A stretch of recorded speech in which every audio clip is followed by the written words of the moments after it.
Morning roll call. All right, good morning everyone. It's 7:25, 44 degrees out today. We just finished packing up. We're getting ready to go. It's a beautiful morning.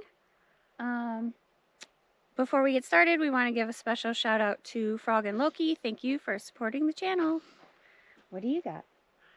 Okay, this time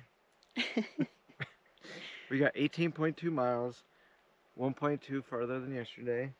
We have a total ascent of 1,818 feet and 3,084 feet of descent. Sorry, I'm just out of it today. Going all the way down.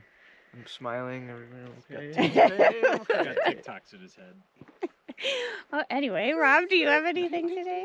No, nothing? All right, I think that's our cue then to let's just get going.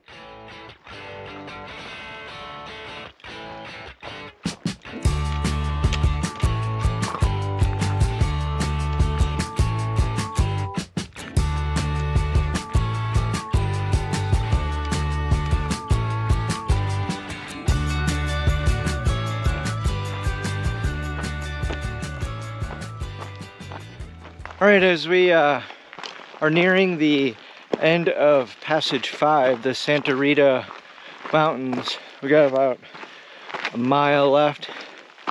I thought I'd share with you guys where it gets its name from. So on the western side of the northern Santa Rita Mountains, there's a large cliff face of white marble. It is visible from the Green Valley and Sahuarita areas. This white scar reminded early Spanish missionaries of Saint Rita of Cascia, who was a nun from 1381 to 1457. She's an Italian nun who is often depicted with a small wound on her forehead. And so the mountain range was consequently named after her. So, we got Passage 6 coming up soon, and see what information we can pull for there.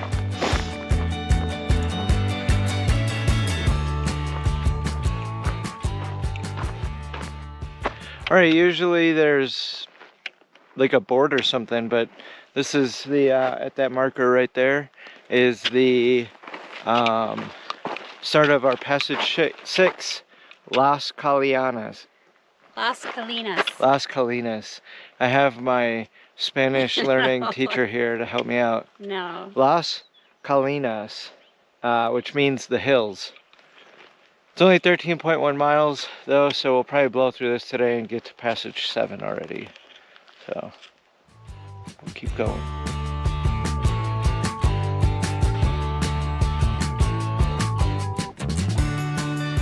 Alright, so we ran into a friend of ours. We hiked with Magnolia on the AT, and this is her friend Stitch. So. Hi Magnolia, nice to see you. I found your friends. So she's going Sobo, and then to flip back up and go Nobo from Tucson. So yeah. We're going to try to meet up with her again in like a week. Later, yeah. Yeah, on somewhere in Mount Lemon in a week, something like that. Yeah. Hopefully. Yeah. Nice. Alright, we're going to keep going, so. Alright. Have a good day.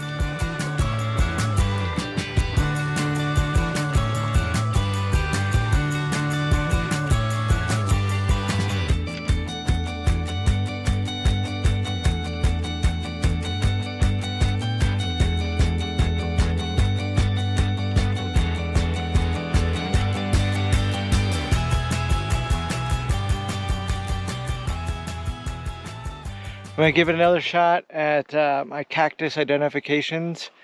Okay, so this one that we got right behind us, right here, is the Opuntia. If I didn't pronounce that right, somebody will correct me. But what's cool about these, we've been looking for, it's commonly referred to as the prickly pear cactus.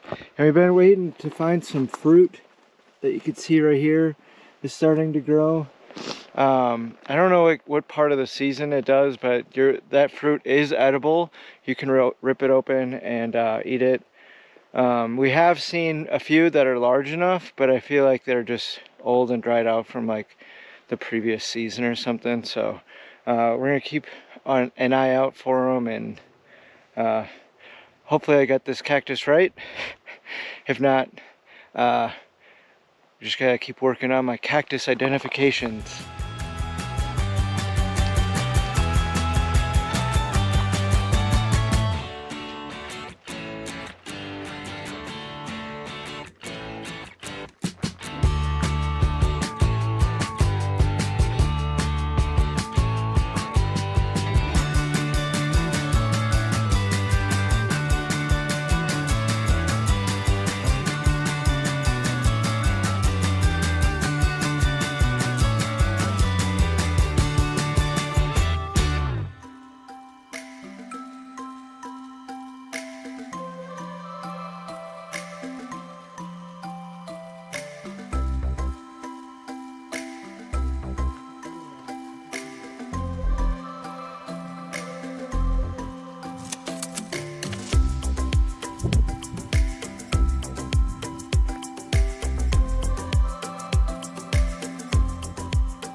All right, I've waited a little bit through this passage to see if there was anything that I could show you guys in relation to the information that I have on it.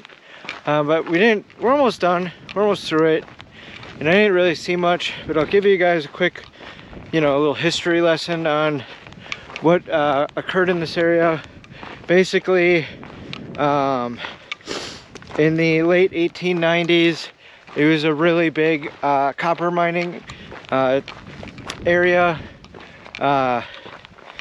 There's a couple towns that grew out of it, like Rosemont, and then New Rosemont. Like old Rosemont turned into a ghost town because they mined up all the copper they could in the area, and then a new batch of people came in and found another big batch of copper and started a new smelting town, etc. So all the way, fast forward all the way to like present time, they've tried to open up the mines again, all the way up until about 2019, when this company wanted to divert water and everything, and basically the courts shut it down, and so that ain't happening. Also in this area was a fella named Walter Vale, and I'm sure that that's what the town Vale is named after. So he was a rancher. He wanted to found like an empire ranch, right? So he started off with like 160 acres, and eventually grew his ranch to over 100,000 acres.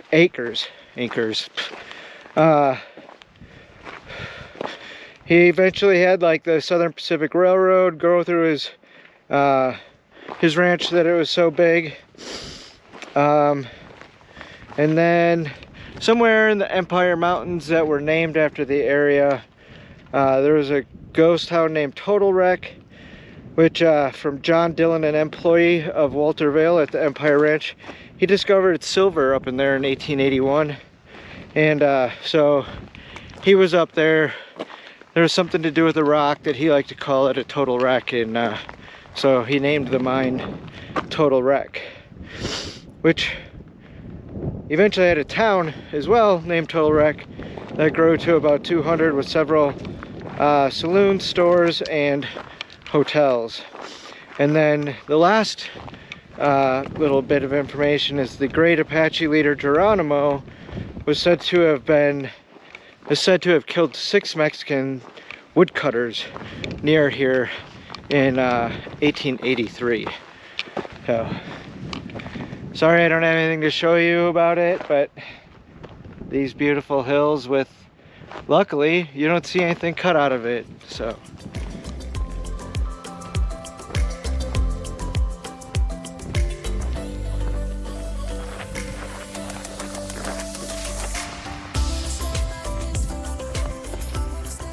Woo. First 100 in the bank. All right, we just passed mile 100. Woot. So we like 0.3 past it, and this is our water source for the night.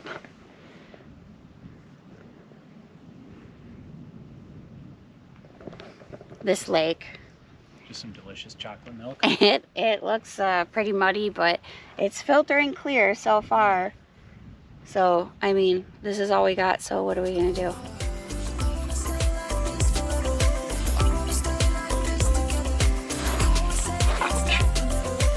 Where's that alcohol wipe?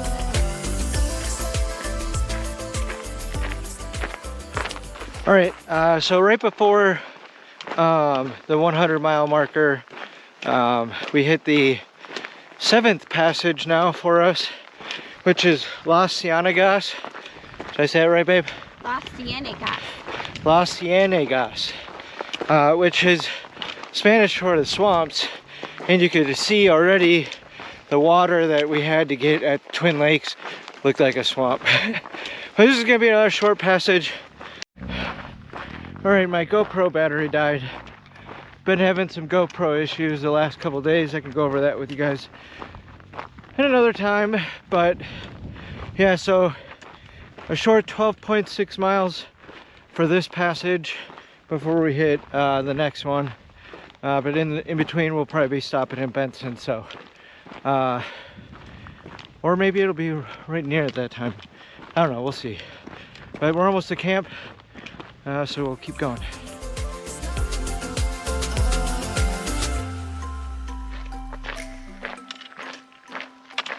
We made it to camp. We went 18.2 miles today. It's about 5:30 when we got here. We already got set up. We're about to make dinner. Kind of tired tonight, so probably just gonna go to bed right away. Anything interesting to report from the day? No? You don't got nothing to say? No. All right. Not even about a cactus? You can tell a story. So Kevin was waiting for me. I was like maybe 2 minutes behind him, and he decided to sit down on a rock. Well, the rock did not support him in his heavy backpack, and he fell over onto a cactus. So he got pricked in the leg. He was bleeding pretty bad, and it got really swollen right away, which was kind of weird. But we cleaned it off, put alcohol wipe on it, put some, what's that stuff called? Purell. Hand sanitizer on it. So we'll clean it off again before he goes to bed, and hopefully it'll be fine. Other than that, here comes Rob. So yeah, I think we're gonna get going. We'll see you guys tomorrow morning. Tomorrow we're heading into town. Benson. Yeah, we got like 10 miles left, so see you guys tomorrow morning. And happy 100. Woo. Woo.